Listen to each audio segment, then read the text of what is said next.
Kita berdoa. Beshem ha'ab wehaben weruah hakodes Elohe Echad.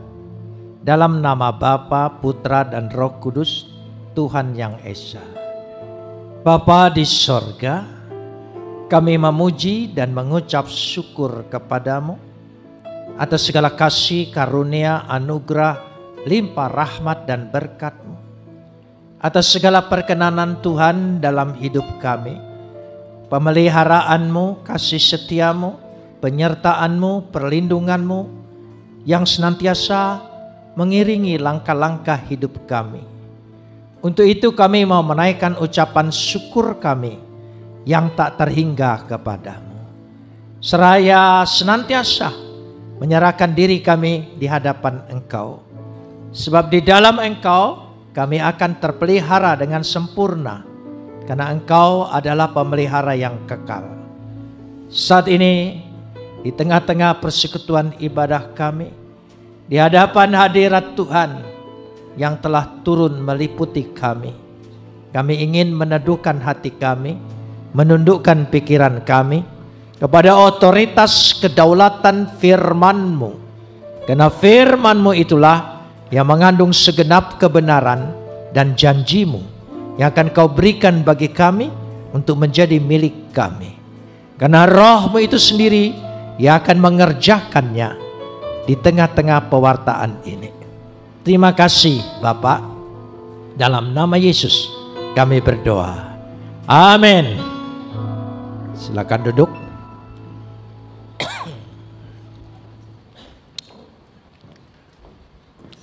Shalom. Sore ini kita akan bersama-sama membaca firman Tuhan yang terambil dari kitab Ayub pasal 42 ayat 1 sampai ayat yang ke-6. Ayub pasal 42 ayat 1 sampai 6. Kita akan membacanya saling sahut bersautan. Saya akan awali ayat 1 dan 2. Jemaat menjawab ayat 3 dan seterusnya saling ganti bergantian sampai tiba pada ayat yang ke-6. Maka jawab Ayub kepada Tuhan, "Aku tahu bahwa Engkau sanggup melakukan segala sesuatu dan tidak ada rencanamu yang gagal." Ayat 3.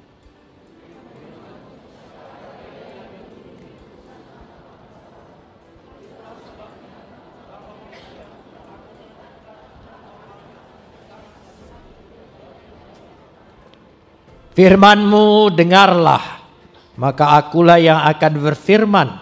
Aku akan menanyai Engkau supaya Engkau memberitahu aku.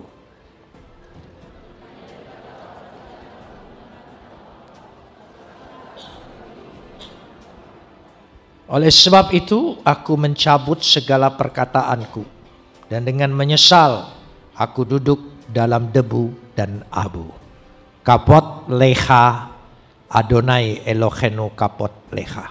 Segala kemuliaan ya Adonai Tuhanku, kemuliaan bagimu. Saudara yang dikasihi Tuhan, saya percaya jemaat pasti hampir semua mengetahui kisah Ayub. Ayub orang yang taat beragama, beribadah, termasuk orang yang saleh. Tetapi Tuhan izinkan dia mengalami kesengsaraan, penderitaan dalam hidupnya. Hampir-hampir tidak masuk akal. Dan ketika Ayub dalam masa itu, makanya kisah Ayub akan mengungkapkan begitu banyak rahasia kehidupan. Hidup itu ada dua hal. Ada realita, ada kenyataan. Dan ada misteri, ada rahasia. Yang kita rencanakan seringkali tidak selalu terjadi. Kita berusaha rencana baik-baik, tapi diizinkan oleh Tuhan hal-hal yang tidak kita inginkan terjadi. Tidak ada orang yang ketika menikah merencanakan untuk bercerai. Tapi realitanya seringkali banyak pernikahan dan perkawinan kandas dengan perceraian. Itu realita. Kenapa ini diizinkan? Baru menikah, pasangannya meninggal. Keluarga baik-baik, punya anak yang cacat. Kenapa? Seringkali kita mencoba mencari jawaban. Tapi segala persepsi kita, ataupun ketika kita mendengar penderitaan orang lain, kita mencoba memberi nasihat. Tapi ternyata nasihat kita itu keliru. Karena kita tidak mengalami. Makanya ketika ada penderitaan dan ada yang datang kepada saya sebagai pendeta, saya tidak punya komentar. Kecuali berdoa dalam hati, Tuhan Engkau yang menghibur, Engkau yang memberikan jawaban. Karena kita tidak sanggup mengungkapkan rahasia-rahasia itu. Ayub punya 3 teman yang sangat beragama, percaya Tuhan. Punya tingkat ilmu yang sama tinggi dengan Ayub. Bildad, Sofar, semua teman-temannya itu, Elifas, hebat-hebat. Dan mencoba memberikan nasihat kepada Ayub. Dan Ayub mencoba membela diri, kenapa ini terjadi? Kenapa ini Tuhan izinkan? Ternyata pendapat kita, persepsi kita tentang penderitaan yang diizinkan Tuhan menimpa kita, semua salah. Semua salah. Tidak ada yang tepat. Karena siapa yang punya pengalaman hidup? Siapa? Tidak ada seorang pun punya pengalaman hidup untuk besok kan? Apa yang bakal terjadi besok hari Senin? Mau tua, mau muda, tidak ada yang tahu. Berarti hidup itu belajar. Karenanya kita tidak merancang hidup kita ini. Siapa yang merancang kita hidup lahir dari keluarga ini? Kita tidak bisa memilih. Yang punya rencana tentang hidup Tuhan. Jadi hanya Tuhan yang tahu rahasianya. Bacaan kita ini dalam perikop ayat 1 sampai 6. Ayat 1 dan 2-nya adalah kesimpulan.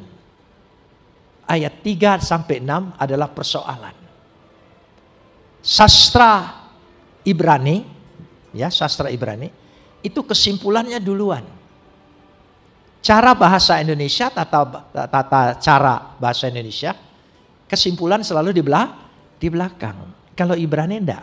Karena itu kalau saudara membaca Mazmur, ayat 1 dan 2 itu kuncinya, kesimpulan. Dari situ. Kadang-kadang judul. Jadi kita ingin bahas, langsung masuk pada ayat yang ketiga. Firman-Mu, siapakah dia yang menyelubungi keputusan tanpa pengetahuan? Seringkali pengertian kita, ketika kita mencoba mencari jawaban untuk menemukan kenapa ini terjadi dalam diriku, seringkali justru itu menyelubungi maksud Tuhan, rahasia Tuhan. Karena kita mendahulukan pendapat kita. Ada orang dengan gampang berkata, oh ini ikatan kutukan masa lalu. Oh ini dosa orang tua yang harus dia tanggung. Tidak demikian. Ada rahasia yang kita tidak mengerti. Saya kasih contoh untuk memudahkannya. Ketika saya percaya Yesus sebagai juru selamat dan Tuhan saya berpikir saya akan melayani Tuhan. Lalu gereja dan saya mempersiapkan diri untuk melayani Tuhan, pergi sekolah pendeta di Batu Malang, I3, Institut Injil Indonesia, Batu Malang. Tapi baru sekolah 7 bulan, tepatnya 15 Juni tahun 74, saya ditangkap. Karena kesaksian-kesaksian saya sebelum masuk sekolah, menyaksikan mengapa Yesus Juru Selamat dan Tuhanku. Ditangkap, dipenjara. Saya pikir, saya pasti berdoa dan Tuhan bela, Tuhan bebaskan. Ketika saya berdoa, Tuhan tidak bebaskan saya. Terpikir oleh saya, apakah pilihan saya ini benar? Mengapa Tuhan biarkan saya? Kan lebih baik saya sekolah pendeta, keluar jadi pendeta. Karena jadi pendeta harus sekolah ya. Karena kalau tidak sekolah, saudara mau enggak pergi ke dokter lalu dokter itu bilang, saya enggak pernah sekolah, saya hanya pengalaman. Mungkin saudara tidak akan mempercayakan. Jadi begitulah saya pergi sekolah. Tapi nyatanya tidak. Tuhan izinkan saya di penjara. Lalu saya bertanya, buat apa? Setelah itu, di penjara pada waktu itu ditahan oleh Kopkamtib karena saya dituduh subversif, membuat kerusuhan di negara ini yang membahayakan keamanan negara. Pempres 11 waktu itu ditahan Kopkamtib itu betul-betul ketat sekali. Tidak boleh bawa buku bacaan apapun. Padahal saya hobinya membaca. Ya, harta kekayaan saya sampai hari ini buku. Ya, saya penuh dengan buku, saya senang dengan buku. Kalau tidak ada buku baru, saya agak panik di toko buku. Karena rasanya tidak ada bahan. Tapi ketika saya masuk penjara, saya tidak boleh bawa buku apapun, tidak boleh baca apapun. Hanya boleh bawa Alkitab dan baca Alkitab. Jadi selama 6 tahun dalam penjara, saya hanya membaca Alkitab. Bolak-balik baca Alkitab sampai 25 kali tamat. Tuhan ingin mempersiapkan saya supaya saya tidak berbicara tentang pikiran saya, pemahaman saya, pengertian saya. Tuhan siapkan saya untuk berbicara tentang sabdanya. Dia penuhi dulu saya dengan firman ini. Kesempatan saya membaca 25 kali tamat baca Alkitab. Barangkali saudara menjadi Kristen tapi belum pernah tamat 1 kali pun baca Alkitab. Saya doakan supaya ada waktu di penjara. Supaya bisa baca. Loh, bukan hanya penjara. Mungkin sakit. Mungkin juga kesusahan. Ketika penderitaan datang, saudara diingatkan kepada Tuhan dan mulai kembali membaca Alkitab. Dan saya membaca Alkitab, ya, Tuhan didik, Tuhan ajar untuk melatih. Istri saya ketika saya ditangkap, karena saya pergi sekolah bersama, istri saya selesai. Saya belum keluar dari penjara, dia sudah diwisuda. 2 tahun kemudian saya baru keluar dari penjara. Padahal yang merencanakan ingin jadi hamba Tuhan saya, ingin dapat gelar STH saya. Tapi ternyata 6 tahun saya tidak dapat gelar. Kecuali gelar SDA. Sudah diuji Allah. Jadi lewat kehidupan Tuhan mendidik kita. Mengajar kita. Melatih kita. Untuk kita mengerti tentang hidup ini. Karena itu pada ayat yang ketiga perhatikan. Itulah sebabnya tanpa pengertian aku telah bercerita tentang hal-hal yang sangat apa? Ajaib. Hidup ini penuh ajaib. Niflaot. Hidup ini penuh kejutan. Hidup ini penuh rahasia. Kenapa sampai Tuhan izinkan sesuatu terjadi dalam hidupmu? Di balik itu ada keajaiban Tuhan yang menanti kehidupan kita. Katakan amin. Amin. Ada mujizat Tuhan. Niflaot.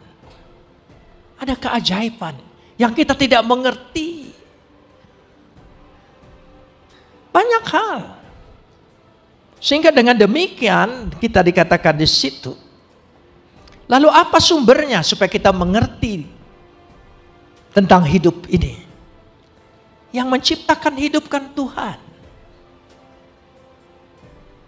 Yang punya hidup Tuhan, yang punya rencana Tuhan. Tanya Tuhan. Dari awal kitab Kejadian, coba. Tuhan yang beracara, Tuhan yang berencana. Pada mulanya Tuhan. Coba perhatikan Kejadian 1. Pada mulanya adalah Tuhan. Jadi Tuhan yang memulai segala sesuatu. Beresit bara Elohim et hasi samayim wh arets. Pada mulanya Tuhan menciptakan langit dan bumi. Tuhan. Karena itu pada ayat yang keempat, coba perhatikan. Ayat yang keempat, coba simak dengan baik. Kita mau baca bersama. Ayat 4. Firman-Mu dengarlah, maka akulah yang berfirman. Tuhan yang berfirman. Dengar. Ya. We anohi adaber. We anohi, aku yang berfirman. Aku yang berencana. Aku yang punya kehidupan ini. Tanya aku. Kalau memang engkau mengerti tentang hidup, Tuhan menantang. Aku akan menanyai engkau dan engkau kasih tahu aku. Coba perhatikan ayat 4. Aku akan menanyai engkau supaya engkau memberitahu aku. Apa yang kita bisa nasihatkan kepada Tuhan? Tuhan, aku ingin hidup begini. Kita berencana. Kita kuliah, kita pilih jurusan. Sebab kita pikir jurusan inilah yang akan menjadi penopang hidupku. Ternyata kita diterima kerja, jurusannya beda. Ya, jurusannya A, diterima kerja di B, rezeki datang dari C. Heran sekali. Tak ku mengerti hidup ini. Tapi itulah rahasia. Jadi jangan cepat-cepat mengambil kesimpulan dalam kehidupan sesuatu yang terjadi dalam hidup kita yang tidak kita inginkan. Jangan cepat-cepat mengambil kesimpulan. Di balik itu semua ada keajaiban yang Tuhan siapkan bagi kita. Amin. Ya, hidup ini penuh keajaiban, kejutan, niflaot. Jadi firman Tuhan itu, firman Tuhan yang bisa memulai segala sesuatu. Firman Tuhan. Jadi kalau ingin mengerti rahasia kehidupan, baca Alkitab. Alkitab ini penuh sekali kisah hidup. Kisah hidup. Hidup Adam dan Hawa. Hidup orang pilihan Tuhan. Semua kisah hidup. Karena itu Alkitab ini bukan doktrin, bukan wacana, bukan hasil pemikiran, bukan konsep. Dia peristiwa. Peristiwa itu berarti sesuatu yang terjadi. Hidup ini juga sesuatu peristiwa. Karena itu kita baca Alkitab minta mengerti. Alkitab mengungkapkan rahasianya luar biasa. Sesuatu yang indah. Sehingga dikatakan di situ. Akhirnya, coba kita lihat ayat yang kelima. Ayat 5. Hanya dari kata orang saja aku mendengar tentang engkau. Tolong sambung. Tetapi sekarang, ya, selagi segala sesuatu yang kita dengar kata orang tidak berarti. Tapi ketika kita mengalami sendiri, pengalaman itu, saudara akan menyatakan Tuhan itu ada, Tuhan itu hidup. Bukan konsep, bukan teori, bukan wacana, bukan kata orang, tapi lewat pengalaman kita.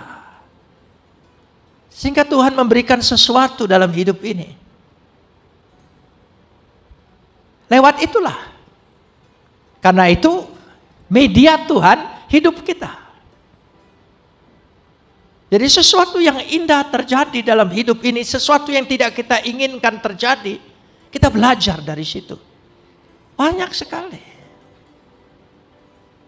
Kadang-kadang hidup ini kita sulit mengerti, tetapi percayalah, rencana Tuhan tidak pernah gagal dalam hidup kita. Dia punya keindahan. Akhirnya Tuhan izinkan Saya kasih contoh begini. Saya di penjara itu banyak pindahnya. Karena diperiksa teperda, teperpu, laksusda, laksuspus. Ya laksus. Kodam sana, kodam sini. Periksa saya semua. Satgas intelijen. Periksa. Tim, semua tim. Periksa. Judulnya hanya satu. Apa sebab menjadi Kristen? Karena melihat aktivitas saya, pengetahuan saya, keluarga saya, latar belakang saya, mereka sulit mengerti mengapa saya bisa jadi Kristen. Saya bilang karena baca Alkitab. Memang betul, saya menjadi Kristen itu tidak pernah berdiskusi dengan orang Kristen, berjumpa dengan orang Kristen. Saya waktu dulu sebelum menjadi Kristen, kalau lewat depan gereja, saya nolehnya ke tempat sini. Nggak mau saya noleh ke gereja. Karena muka saya 40 hari berkatnya hilang. Nah, gitu. Itu kepercayaan saya. Jadi karena itu tidak mungkin bisa berjumpa dengan orang Kristen. Tapi karena baca Alkitab. Bagaimana bisa membaca Alkitab? Waktu saya di Bandung, saya salah satu ketua Kesatuan Aksi Pemuda Pelajar KAPI Konsulat Jawa Barat. Dan memberantas Orde Lama, PKI, dan sekaligus saya memberantas gereja. Banyak gereja yang saya rusak dan dibikin susah. Pernah di Kebon Jati, Jalan Kebon Jati di Kota Bandung, itu ada gereja namanya GKI. Kami pernah serbu ke sana. Mau kami bakar karena isinya ya. Tapi kita datang ke sana bukan hari Minggu, jadi kosong. Kita mau bakar nggak jadi. Karena di depan gereja itu banyak warung-warung masyarakat. Dia bilang jangan dibakar, nanti kami ikut terbakar. Saya bilang kalau begitu kita bakar isinya saja. Keluarkan semua di halaman. Teman-teman tidak sanggup mengeluarkan karena kursi GKI zaman dulu itu berat-berat semua. Ya, jadi antara depan sama belakang menyatu. Saking jengkelnya saya, sudah buku-bukunya saja. Ya, sebab di gereja GKI itu buku dan buku nyanyiannya, Alkitabnya ada di depan semua kan, ditaruh. Karena jemaat datang tidak perlu bawa Alkitab dan buku nyanyian. Jadi itulah yang kami kumpulkan. Dan sebelum dibakar sudah kasih minyak tanah. Saya bilang tolong ambil satu kitabnya. Buat kenang-kenangan bahwa kita sudah menaklukkan daerah ini. Dari Alkitab itulah saya baca. Ya, saya baca. Jadi ada proses. Meskipun panjang, tapi proses itu. Dari Alkitab itu. Ketika saya ditunjuk sebagai ketua lembaga perbandingan agama untuk mempelajari agama Kristen, mencari kelemahannya. Jadi pertama baca Alkitab itu bukan ingin percaya, mencari kelemahannya. Saya pelajari, teliti. Dan bacanya dari Kejadian awal. Saya belum pintar baca seperti orang Kristen. Orang Kristen sudah pintar baca Alkitab. Baca ayat ini loncat ke sini, baca ayat sini loncat ke sini. Maka seumur hidup tidak pernah tamat. Bacanya loncat-loncat saja. Jarang sekali orang Kristen baca kitab imamat. Oh enggak, dilewat itu saudara. Karena yang dicari yaitu mintalah apa saja yang kau kehendaki, tandai. Serahkanlah segala khawatirmu kepadaku, tandai. Ya, tidak ada yang nandai. Celakalah kamu yang munafik. Tidak ada yang nandai. Cari yang senang-senang. Saya baca. Begitu ketemu kelemahannya dan sebagainya, ya saya senang dapat bahan. Tapi ketika saya membaca sampai pada Injil Yohanes. Yohanes 1 ayat 1. Pada mulanya adalah firman. Firman itu bersama-sama dengan Tuhan. Firman itu adalah Tuhan. Baru saya ngerti. Dulu saya mengerti. Isa itu adalah kalam Tuhan. Tapi saya tidak mengerti kalam Tuhan itu ciptaan.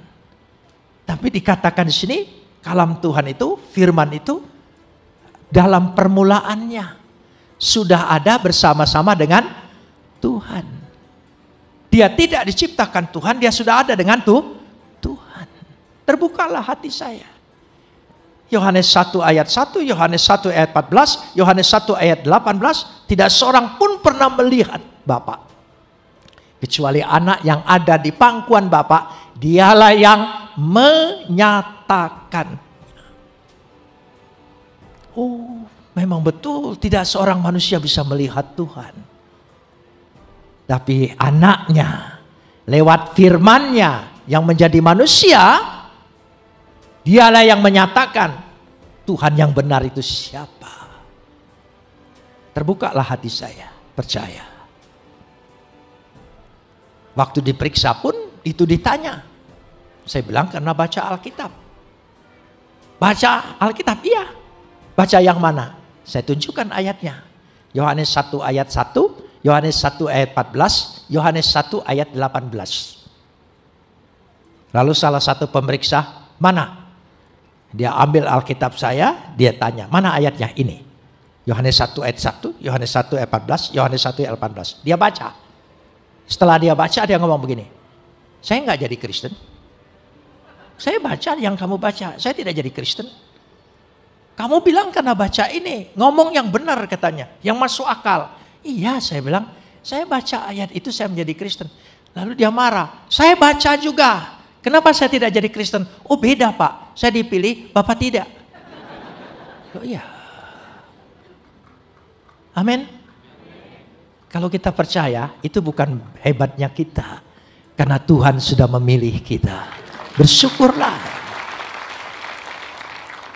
Kita tidak terlalu bagus, tidak hebat-hebat benar sih sebagai orang beragama. Tapi bisa percaya, bisa terbuka hatinya. Itu karena Tuhan memilih kita. Kalau bukan pilihan Tuhan, tidak mungkin. Banyak orang tidak mengerti. Kok Tuhanmu itu ada bapa, ada anak. Mana ibunya, mana bidannya. Bapak dan anak itu hanya istilah. Bukan menyatakan hubungan biologis. Bukan. Bapak, anak, lalu dicari ibunya. Enggak perlu. Saudara punya anak kunci kan? Ada anak kunci? Mana ibu kunci sama bapak kunci? Kan enggak ada. Berarti tidak perlu berbicara hubungan keluarga biologis. Itu hanya simbolis. Anak tangga. Kan anak tangga. Apa yang kanan bapaknya, yang kiri ibunya? Kan enggak. Kita menyebut negeri kita Ibu Pertiwi. Mana Bapak Pertiwinya? Bojonegoro Bapak dengarnya. Enggak juga.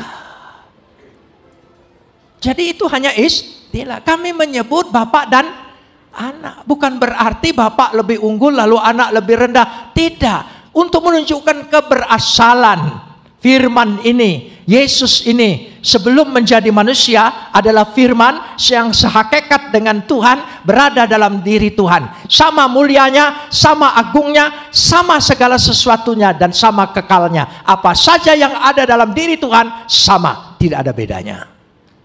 Amin. Firman itulah yang menjadi manusia. Itu yang saya buat percaya. Tapi lewat proses. Bisa bersaksi di pengadilan, bisa bersaksi dalam penjara, bisa bersaksi dengan pemeriksa. Karena Tuhan izinkan. Jadi kalau Tuhan izinkan sesuatu yang terjadi yang tidak enak dalam diri kita, itu medianya Tuhan. Buat kita menjadi alat Tuhan. Amin. Iya. Banyak orang menjadi percaya dalam segala perkara. Sehingga itulah yang dikatakan di sini, bukan kata orang lagi. Karena Alkitab ini adalah peristiwa. Tapi kita harus mengalami Bagaimana kita tahu kuasa doa kalau kita tidak berdoa? Bagaimana kita tahu Tuhan pasti buka jalan? Ya, semua punya pengalaman. Kalau tidak punya pengalaman dalam hidup ini, iman kita hanya sebatas doktrin. Di penjara sering datang ibadah-ibadah berbagai gereja. Tapi dalam ibadah itu saya ikutin semua. Gereja apa saja saya ikutin.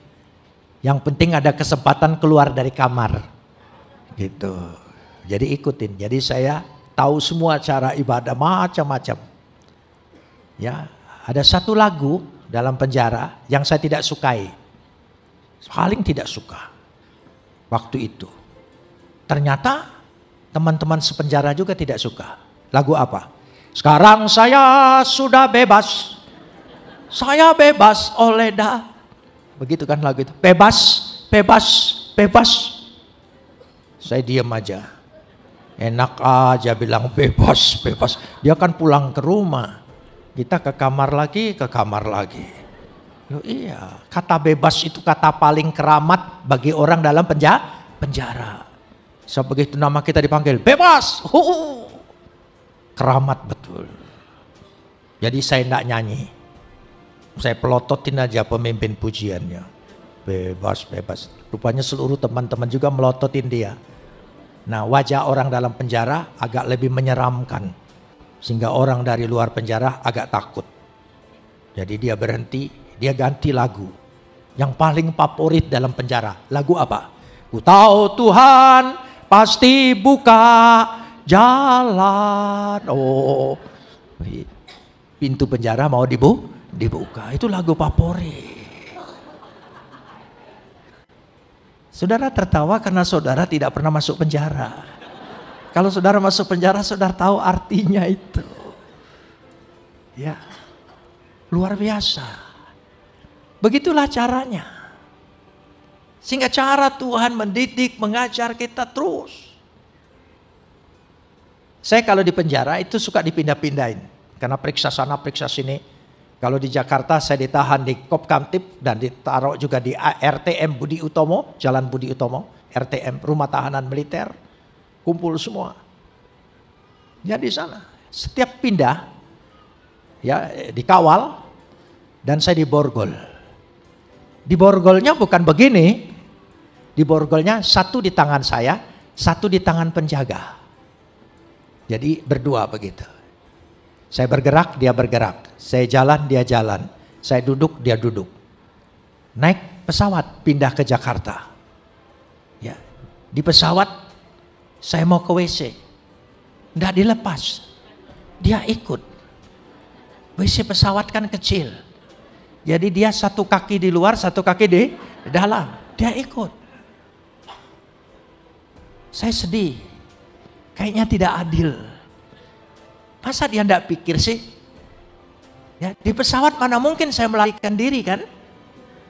Emangnya saya mau terjun mati kan? Ya tidak mungkin. Tapi tetap aja. Sampai duduk lagi. Saya merenung. Tuhan memberikan pengertian.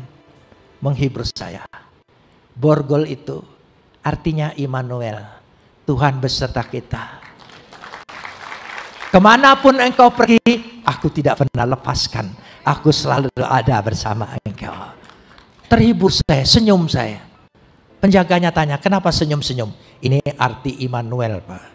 Jadi saya mulai injilin dia. Dia kan tidak bisa lari. Dia harus dengar. Ya. Paling enak penginjilan dalam penjara. Orang berharap pertolongan Tuhan. Enak sekali. Ya.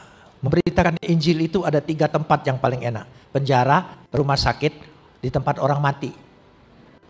Tempat orang mati khotbah paling semangat. Lihat tuh. Kalau sudah begitu, udah ingat Tuhan, ayo. Wah enak sekali saudara.